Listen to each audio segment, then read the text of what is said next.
Thierry Frémaux, vous avez lancé le Festival Lumière en 2009. Est-ce que vous auriez imaginé fêter le 10e anniversaire? Oui et non, c'est-à-dire que non, parce que déjà lancer ce festival de façon aussi spontanée, aussi à la fois naturelle, parce que tout le monde avait envie qu'il y ait un festival à Lyon, et en même temps presque insurmontable, parce qu'il n'y avait jamais eu de festival de cinéma à Lyon de grande ampleur, j'entends, parce qu'il y a plein de très jolis festivals dans la ville, fait que on pensait qu'à cette première édition. Et on ne pensait sûrement pas à la 10e édition. Puis en même temps, oui, parce que je me souviens de Gérard Collomb, c'est devenu même une tradition que lors de la soirée de clôture, je lui pose la question, est-ce qu'on recommence l'an prochain? Et il avait dit, bah, évidemment. La première année, il était aux côtés de Clint Eastwood. Et en effet, c'était évidemment. Et depuis, c'est évidemment se reconduit chaque année. On espère que ça continuera. Quel regard portez-vous justement sur ce parcours du festival? Euh, Au risque de paraître un petit peu immodeste, je crois que on avait la bonne idée d'emblée. Mais c'est une idée qu'on a eue collectivement, qu'on a vraiment discuté, C'était l'idée de ça, l'idée d'un festival de cinéma. Alors si je ne dirigeais pas le festival de Cannes, je pense que les gens auraient dit oh ben c'est complètement l'anti-Cannes. Oui, parce que c'est pas du cinéma contemporain, c'est du cinéma classique. Il n'y a pas de jury, parce qu'on ne va pas se mettre à juger pour savoir si la règle du jeu est mieux que Citizen Kane ou le Cuirassé Potemkin. Il n'y a pas de tapis rouge, puisque précisément, si nous avons des vedettes, elles ne viennent pas pour montrer quelques toilettes en montant les marches. Il y a des vedettes, mais qui ne viennent pas parler de leur film, mais du cinéma des autres. Donc c'est un peu tout le contraire. Et nous, on avait cette idée que de la rue du premier film, là où on se trouve, puisque tout a commencé, eh ben, on faisait revenir l'histoire du cinéma ici. C'est-à-dire, c'est parti de là, ça revient là. Et, euh, et je crois que les gens en avaient envie. Alors évidemment, on a eu des gens qui nous ont dit donc un truc de vieux film alors et on sentait l'inquiétude. Moi j'y allais d'ailleurs franco, ça sera un festival de vieux films, il y aura plein de noirs et blancs et plein de films muets. Parce qu'il valait mieux être clair. Mieux être clair sur ça et mieux être clair sur la conviction profonde qu'on avait nous, c'est-à-dire que ça pouvait être aussi joyeux, festif et que le public suivrait. Parce que cette maison, l'Institut Lumière, tourne toute l'année et on voit bien que les gens sont avides d'écouter un artiste parler, sont avides de découvrir un cinéma qu'ils ne connaissent pas. Donc voilà, le concept qui n'existait pas, je suis encore un peu immodeste, le concept était le bon. Alors pour continuer là-dessus, est-ce que c'est aujourd'hui le plus grand festival de cinéma, de patrimoine du cinéma? Oui, alors on va pas faire des concours, mais sur le plan, disons, technique, arithmétique, oui, le nombre de séances, le nombre d'invités, le public, 180 000 spectateurs, c'est beaucoup, beaucoup. Ça place même le Festival Lumière dans le haut du panier des festivals du monde entier. Et puis, il y a quand même des collègues, par exemple, nos grands frères, puisque c'est un festival qui a 45 ans de Bologne. C'est aussi un festival de patrimoine, festival d'été, avec des projections en plein air, c'est un peu différent. Parfois, ils sont un peu plus patrimoine, justement, parce que c'est aussi une cinémathèque qui restaure les films. Mais disons, et j'aime bien, moi, là, faire établir cette évidence, c'est que la France avait le plus grand festival du monde de cinéma contemporain, Cannes. La France a maintenant le plus grand festival de patrimoine, Lyon. Par ailleurs, cette région, notre pays, mais ici, on a aussi le plus grand festival d'animation, Annecy, et le plus grand festival du court-métrage, Clermont. Donc ça bouge dans ce pays. Et Lyon, qui ne figurait pas sur la carte, à part les activités de l'Institut Lumière, s'est d'emblée positionné. Clint Eastwood, qui nous a envoyé un joli message l'an dernier, disait « Je suis tellement fier d'avoir œuvré à la création de ce jeune festival ». Et avec lui qui disait, quand il a reçu le prix Lumière, le premier prix Lumière, qui disait « C'est vachement bien ce festival, parce qu'il n'y a pas de compétition, il n'y a rien, sauf moi qui reçois un prix ». Et c'était assez drôle et dans l'esprit dans lequel on fait ça. Alors, au fil des années, le festival s'est étendu dans le temps, et dans les formes aussi, dans les propositions. Comment vous bâtissez cette programmation, justement, entre le prix Lumière et tout le reste? Alors, l'idée du festival, pour que les téléspectateurs comprennent, c'est que on restaure les monuments, on restaure les peintures, on rejoue de la musique. Eh bien, le cinéma, c'est un peu pareil. Depuis toujours, les cinémathèques restauraient des films, conservaient des films et y prêtaient physiquement attention. Mais depuis une quinzaine d'années, avec la civilisation numérique, tout ça s'est accéléré. Et de nombreux films, chefs-d'œuvre ou pas, films célèbres ou films complètement inconnus, retrouvent vie. Et nous, on avait envie, dans le concept même du Festival Lumière, de servir ça, ceux qui œuvrent à la restauration des films. Nous, on restaure les films Lumière, par exemple. Bon. Les Italiens restaurent beaucoup, les Américains restaurent beaucoup. Martin Scorsese a une fondation pour restaurer les films. Donc, la programmation est établie avec une sorte d'actualité du cinéma ancien, avec des désirs de notre part aussi d'aller visiter l'histoire du cinéma. Évidemment, je ne suis pas tout seul. Bertrand Tavernier, le président de l'Institut Lumière et du Festival, est là à nos côtés quand il s'agit, par exemple, cette année de visiter les films qu'on appelle pré-code, c'est-à-dire ce moment du cinéma américain d'une liberté de ton tout à fait formidable au début du parlant, entre 1930 et 1933, film d'1h20, d'1h10, très pétillant, très, très drôle. Il y a toute l'équipe de l'Institut Lumière, Maël Arnaud, qui dirige la programmation du festival et de l'Institut Lumière. Donc on parle comme ça. Puis moi, j'ai évidemment, comme Bertrand, un petit réseau de connaissances et donc on établit qui sera le prix Lumière. Mais pareil, c'est pas le comité Nobel, mais presque. C'est-à-dire que on est un certain nombre, et je ne veux pas dire qu'on vote, mais il y a un peu de ça. On sait qui et à quel moment doit recevoir ce prix. C'est un petit peu d'ailleurs comme le président du jury à Cannes. Quelqu'un à qui vous pensez, ah ben dans 2 ans, ça sera peut-être bien, et pas 2 ans plus tard, non. Mais 5 ans plus tard, à nouveau. Il y a quand même une actualité. Bon, évidemment, Francis Coppola, il aurait pu être le premier prix Lumière, ça faisait des années que nous l'invitions, et il a fini par accepter, et évidemment, c'est très beau pour la 10e édition, pour le 10e anniversaire, d'avoir quelqu'un de cette envergure-là.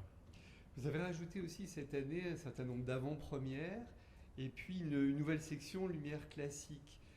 C'est encore une fois une démarche importante pour le patrimoine? Oui, alors les avant-premières, c'est presque des coïncidences. Il se trouve que Ken Loach, qui a reçu le prix Lumière, est en France au moment de Lumière, et on s'est vu, et il me dit, mais moi, tu sais, je peux revenir, j'ai un tel bon souvenir. Et donc il revient, et du coup je lui dis, évidemment on va montrer le nouveau film. Martin Scorsese, qui vient montrer The Irishman, le film qu'il a réalisé, produit par Netflix, pareil, ex-prix Lumière, et il revient. Le film d'Almodovar est déjà sorti, sinon presque on aurait pu le montrer. C'est assez beau de voir aussi que les prix Lumière sont toujours dans l'actualité, et qu'il y a une sorte d'aller-retour entre ce qu'on pouvait considérer être comme une sorte de prix à la carrière. Oui, une carrière qui n'est pas terminée, quoi. Ce sont des gens qui continuent de travailler. Clint Eastwood est au travail, est au montage, sinon il serait venu. Et puis, c'était quoi l'autre question? L'autre question, c'était Lumière classique. Oui, et Lumière classique, alors il y a 2 choses. Il y a un label, en effet, qui s'appelle Lumière classique, qui était une façon, c'est des choses de métier aussi, pour bien rendre cohérente cette programmation, bien faire comprendre aux gens. On a décidé même quand c'est du cinéma classique, on sélectionne les films, on sélectionne les restaurations. Évidemment, ça n'est pas une compétition, mais un jury sera là, et là pour commenter le travail des restaurateurs à travers le monde, pour dire, là, tout à coup, Miracle à Milan, voilà, on ne peut pas faire mieux en termes de matériel. Et puis on a aussi une nouvelle section qui est presque celle qui tombait sous le sens dès l'origine et qu'on n'avait pas fait, parce qu'on est d'indécrottables cinéphiles qui voulons toujours découvrir la rareté. C'est une section de classiques des classiques, en noir et blanc. Et en effet, Citizen Kane, Le Voyage à Tokyo, La Règle du jeu, sont des films, et ça a un succès fou cette section, parce que tout le monde n'est pas cinéphile et ne veut pas forcément découvrir un film méconnu d'André Cayatte, mais veut voir ou revoir les œuvres qui sont considérées comme étant des grands classiques. Alors pour revenir au premier prix Lumière, Clint Eastwood, et puis derrière il y a eu du monde, hein. Il y a eu du monde franchement, Miloš Forman, Depardieu, Ken Loach, on l'évoquait, Quentin Tarantino, Pedro Almodovar, enfin ça n'arrête pas, Catherine Deneuve, Jane Fonda. Comment on fait pour les amener à Lyon, tous ces gens-là? Est-ce que c'est uniquement l'effet lumière? Alors, d'abord, on a eu un gros problème d'emblée, c'est que Clint Eastwood a accepté. Et le fait qu'il ait accepté a mis une sorte de niveau pour ce prix. Au départ, moi, quand j'avais imaginé ce prix-là, bien avant, je débutais à l'Institut Lumière, je me souviens, j'en parlais à Bertrand Tavernier, et on évoquait Bergman, qui à ce moment-là faisait plus du tout de cinéma, et il était au purgatoire, on a du mal à l'imaginer, et Billy Wilder, qui a arrêté de faire des films 25 ans avant de mourir. Et ils étaient là, on ne parlait plus d'eux, et c'était un prix de reconnaissance. Et puis Clint accepte, et derrière, il fallait tenir le niveau. En effet, on est assez heureux de voir que quand même la liste est belle. Comment est-ce qu'on les convainc? Je crois, oui, effet lumière, effet ville natale du cinéma. C'est-à-dire que ces gens ont dédié leur vie au cinéma et ils savent où ils apprennent. Et en tout cas, ils se rendent compte quand ils arrivent que ce à quoi ils ont dédié leur existence, il y a un point d'origine. Et il y a une cinémathèque, et il y a un public, et il y a une ville, Lyon, qui est aussi attractive, pas seulement pour ses bons restaurants. Et puis il y a quelque chose qui maintenant est plus facile, parce que ça se sait un petit peu, on en parle. Et puis un artiste voyage beaucoup à travers le monde, dans plusieurs festivals. Et ce festival-là est un peu particulier pour eux, en tout cas c'est ce qu'ils nous disent, quoi. C'est un acte d'amour au cinéma aussi, un acte d'amour entre gens de cinéma aussi. On a vu Tarantino à genoux devant Belmondo, des choses comme ça. Quelles sont justement ces images qui vous ont peut-être le plus marqué dans ces prix Lumière et dans ces relations-là? C'est en effet des gens qui se croisent à dîner, à déjeuner, parce que c'est un festival où on dîne beaucoup, on déjeune beaucoup tous ensemble, on fait même des mâchons très très tôt le matin. Enfin, un mâchon, c'est toujours tôt le matin.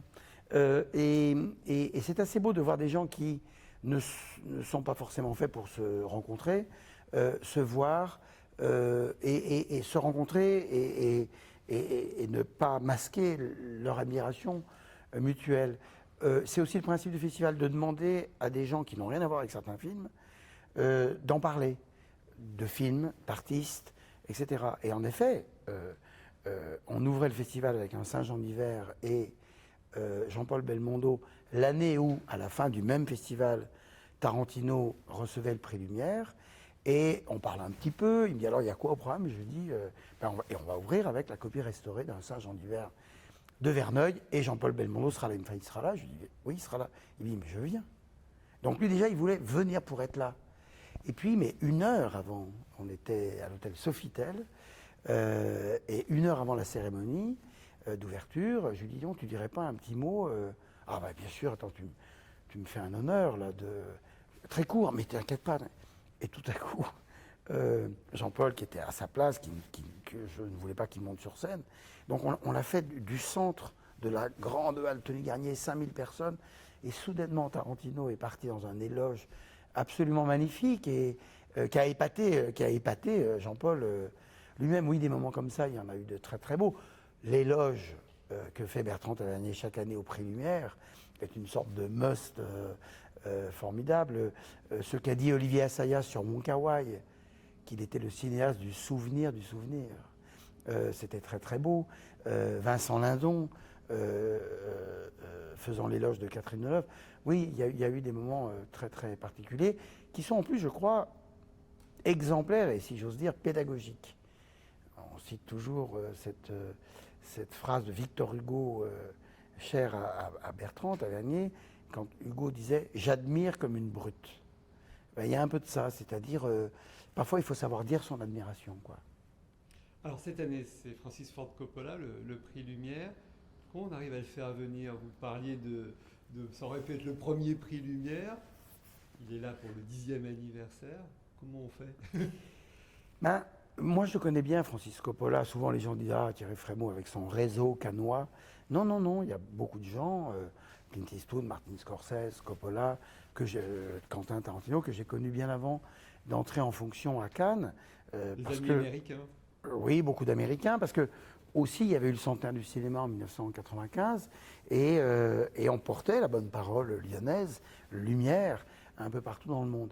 Et Francis Coppola est quelqu'un pour qui j'avais une admiration de spectateur éperdu.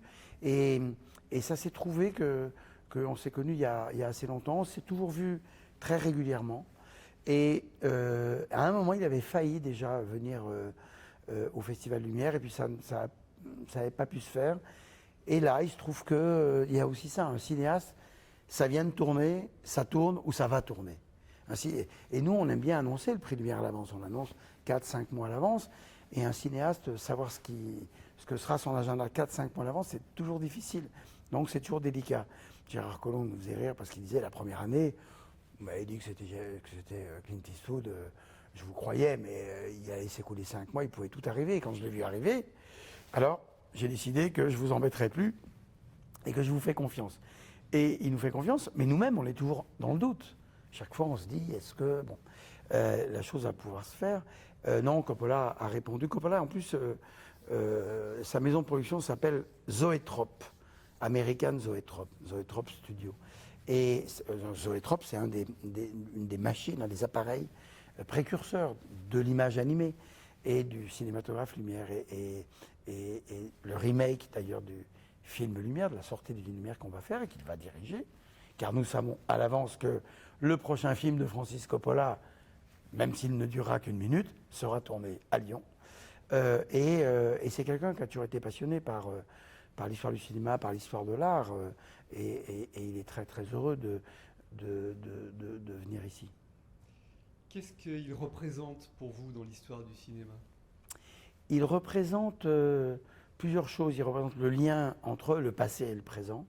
Et quand je dis le passé, c'est même le lointain passé d'une certaine histoire d'Hollywood, de ces artistes démiurges faisant des films monstres, mettant quasiment leur vie en danger, enfin leur vie privée, leur maison, c'est ce qui s'est passé pour Apocalypse Now, puis ensuite pour le studio qu'il a fondé. C'est quelqu'un qui, en même temps, est d'une jeunesse folle. On a fêté ses 80 ans, on fêtera ses 80 ans cette année, et il a toujours été passionné par le jeune cinéma. Il ne fait pas de carte blanche, par exemple, cette année. Alors les gens disent « Ah ben, il n'y a pas de carte blanche ». Je dis « Non, on va faire la liste parce que… » Il a dit « J'en fais pas parce que sinon il y aurait 1000 films ». Il dit « Je ne veux pas dire ça plutôt que ça, donc je vais tous les mettre ». Et puis, comme chacun sait, il est aussi fou d'Italie, d'architecture, de jardin. Il a investi, il a acheté des hôtels un peu partout, à Buenos Aires, au Belize, en Amérique latine. Il est lui-même une sorte d'Italien californien, là-bas au nord de San Francisco, et il incarne beaucoup de choses, et il incarne surtout cette idée, et il l'a fait très tôt, bien avant l'apparition du numérique, de quelles seront les nouvelles images, comment on fera du cinéma dans 20 ans, 30 ans, 40 ans. Et en même temps, c'est un grand classique. Apocalypse Now est un film, Le Parrain, Dracula, sont des films qui sont déjà rentrés dans l'histoire du cinéma. C'est aussi un amateur de bonne cuisine. Qu'est-ce que vous allez lui proposer, au-delà de la cuisine aussi, à visiter, à voir dans Lyon? Comment vous voulez lui faire palper cette ville? Déjà, il a demandé d'aller, je ne sais pas si j'ai le droit de faire la publicité, mais à la Villa Maya, qui est un très bel hôtel, dessiné par Jacques Grange, pour lequel Coppola éprouve beaucoup d'admiration. D'ailleurs, je crois qu'ils ont travaillé ensemble sur l'hôtel qu'il a dans le sud de l'Italie. Et puis, en effet, il y aura une façon pour nous de goûter ses vins, pour lui de goûter nos vins, qu'il connaît, bien sûr. C'est un homme quand même qui a perdu beaucoup de poids, parce qu'à un moment, il était très, très, très énorme comme son cinéma et comme son goût pour l'existence. Parce qu'en effet, au plus fort des tempêtes financières qui ont jalonné son existence, il a investi dans de la vigne en Californie.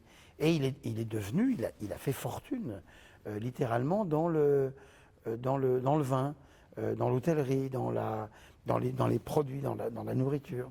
Et voilà, c'est aussi presque à ce titre-là.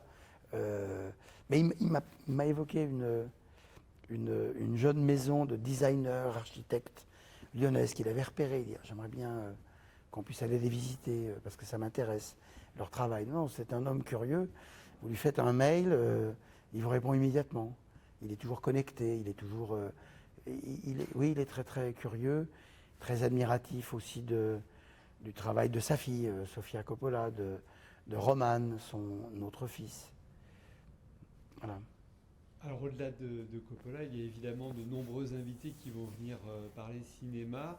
Des fidèles, on retrouve très souvent Bérénice Bejo, Emmanuel DeVos. C'est une famille presque aujourd'hui du Festival Lumière. Oui, je crois que, en tout cas, c'est ce qu'on nous dit, Javier Bardem qui dit, vous êtes un festival généreux. Et finalement, ça nous va pas mal comme définition, parce que pour revenir à l'origine de ce festival, ici à l'Institut Lumière, toute l'année, tous les soirs, il y a des films classiques. On fait un travail de cinémathèque, les salles sont pleines, il y a beaucoup de monde. Mais on ne voulait pas faire ça, on ne voulait pas faire dans une sorte d'entre-soi cinéphilique, entre cinéphiles. On voulait le grand public. Et ce grand public-là, les artistes reviennent aussi parce qu'ils savent que les salles sont pleines. À 9h30 du matin, au Pâté, chez UGC, au Comédia, dans les salles Lumière, partout dans les salles de banlieue, pour voir des classiques du cinéma. Donc pour eux, et d'ailleurs c'est devenu une sorte de challenge, présenter un film, vous avez beau vous appeler ceci ou cela, vous présentez un film devant 300 personnes, les gens au début étaient très heureux de voir arriver une vedette, mais au bout de 30 secondes, ils veulent qu'on leur raconte quelque chose d'important, qu'on ne soit pas trop long, parce qu'il y a un film à voir, il y a d'autres films à voir, il ne faut pas mettre tout le monde en retard, etc. Donc c'est devenu une sorte d'épreuve, mais nous on savait que les artistes, acteurs, actrices, metteurs en scène, sont aussi des cinéphiles. Et c'est très beau de recevoir de Tony Gatliff, de un tel ou un tel, de la liste. Ah bah tiens, moi ah merde, c'est déjà pris tel film. Oh là là, bon alors je voudrais plutôt faire ça à ce moment-là. Et ils sont là, au moment où on se parle, ils sont tous en train de travailler leur présentation. Et votre festival à vous, comment se passe-t-il, une journée du festival de Thierry Frémaux? Moi, c'est un peu une conception du métier consistant à être très présent. Nous invitons des gens, le public. Donc je présente aussi moi-même beaucoup de films. Nous invitons des artistes. Donc il faut être là pour les accueillir. Et puis, si je propose aux gens de faire un mâchon lyonnais le matin à 8h, même si la nuit a été courte, ben, je suis là aussi. Parce que si je leur propose, il faut aussi que moi j'endure ces plaisirs et les souffrances d'un déjeuner lyonnais très, très matinal. Donc je suis en vélo dans toute la ville. C'est la seule façon pour moi d'aller d'un lieu à l'autre. Et je présente, je ne sais pas, une dizaine de films par jour. Je fais des traductions, je fais des éloges. Je fais un discours chaque soir lors de nos dîners. Voilà, mais tout ça se fait dans une belle improvisation et vraiment une sorte de confort personnel, amical. On sent que partout, les bénévoles, n'oublions pas qu'il y a 900 bénévoles dans ce festival. Et c'est un plaisir pour nous de les voir eux heureux. On fait des soirées spéciales bénévoles à la fin du festival. On fait une fête pour les bénévoles. Et les gens nous disent prendre des vacances pour pouvoir être là. Comme des gens viennent maintenant de la France entière prenant des vacances pour assister au festival. Pour terminer, je reviens sur l'ouverture. Comment est-ce qu'on aborde ce moment-là, qui est un moment très particulier, qui a été une espèce de divine surprise lors du premier numéro? Comment est-ce que vous l'abordez? Est-ce qu'il faut être toujours plus fort, toujours plus enthousiaste? Enthousiaste, nous le sommes tout le temps. Vous l'êtes. Il y a ça aussi, il y a un aller-retour. Quand vous êtes face à 5000 personnes à la Halle Tony Garnier, gourmandes, prêtes à applaudir et à rire à nos petites blagues, ça vous donne du courage, quoi. Quand vous parlez devant Jean-Paul Belmondo, Tarantino, Catherine Deneuve, ça vous donne du courage. En plus, Lyon, il y a des beaux lieux. La Halle Tony Garnier est un lieu extraordinaire. La salle 3000, dessinée par Enzo Piano, est un lieu extraordinaire. Le théâtre des Célestins, l'auditorium, et puis toutes les salles de cinéma. Et on fait attention à pas trop. Enfin, je dis ça. C'est quand même notre souci. C'est-à-dire que l'année où vous avez Tarantino Belmondo, c'est sûr que après il y a quoi? Bon, il y a toujours. Et par exemple sur le prix Lumière, là où nous sommes heureux, c'est qu'évidemment le prix Lumière remis à Ken Loach ou à Wong Kar-wai, on pouvait imaginer que ce n'était pas du calibre sur le plan de la notoriété de Catherine Deneuve, de Martin Scorsese ou de Clint Eastwood. Et pourtant, parce qu'ils ont le prix Lumière, tout à coup les gens étaient avides de découvrir leurs films. Et eux-mêmes se sont glissés dans ce rôle-là avec beaucoup de bonheur. Wong Kar-wai, que je vois régulièrement, Ken Loach qui va revenir, me dit ce qu'ils ont passé. Quand Martin Scorsese dit, on se l'est réécouté dans la vidéo, je passe le plus beau moment de ma vie. D'ailleurs, nous, dans la traduction, mais l'un des plus beaux, tellement on n'y croit pas, ça ne peut pas être le plus beau moment de sa vie. Mais il y avait quelque chose qu'il a éprouvé là. Alors oui, on se dit, comment faire mieux? Eh bien, on revient à la définition du festival. De la même manière qu'au Festival de Cannes, on sait que les artistes seront toujours là, feront des œuvres. Et année après année, il y a des choses extraordinaires qui arrivent. Eh bien, nous, c'est un peu pareil. Année après année, on sait qu'il y a des gens à célébrer, il y a de l'admiration à dire, il y a des films à revoir et à découvrir. Donc voilà, une cérémonie d'ouverture, oui, c'est sûr que il faudrait qu'on fasse un feu d'artifice intérieur à la Halle Tony Garnier, je ne sais pas, mais en tout cas, c'est une belle fête. Et pour finir, Mankiewicz disait que merci au Festival Lumière en fermant les yeux et aux Frères Lumière. Vous vous dites pareil, vous, quand vous fermez les yeux? Oui, moi j'ai un sentiment extrême d'être un grand privilégié, que Bertrand Tavernier, Bernard Charder, Raymond Chirat m'est adoubé lorsque j'étais jeune bénévole ici, qu'ensuite Gilles Jacob m'est appelé à ses côtés au Festival de Cannes. Donc c'est peut-être pour ça que je suis généreux. Comme disait le poète Blaise Cendrars, je suis né prodigue. Donc quand on a ce tel privilège d'être là, dans cette ville, avec ce public, avec l'équipe qui est là, avec la presse, je ne vais pas parler aussi, la presse c'est important. J'ai la réputation de toujours me disputer avec la presse, mais bien sûr je me dispute avec la presse, mais c'est très très bien de se disputer, d'avoir des désaccords et puis de s'embrasser après, parce que en revanche, on est d'accord sur ça, même si on n'était pas d'accord sur ça, c'est aussi ça qui fait qu'un pays est vivant, que bon, et c'est un grand privilège d'être accompagné comme ça par tous ces gens-là. Donc oui, quand je ferme les yeux, j'ai un peu tendance à... On dit toujours que les gens de cinéma disent merci toujours. Encore heureux qu'on dit merci, ouais. Et qu'aimeriez-vous que les Frères Lumière vous disent s'ils étaient là aujourd'hui? Je ne sais pas. C'est bien petit gars, moi, les 30 dernières années ont passé tellement vite. C'est vrai qu'ici, là où on se parle, c'était un vieux hangar battu par les vents, ouvert à la pluie et à tout le monde. C'était un espèce de parking. Et on est arrivé à construire quand même des choses. Et ça, on peut être tous, pas seulement moi, hein, tous très fiers.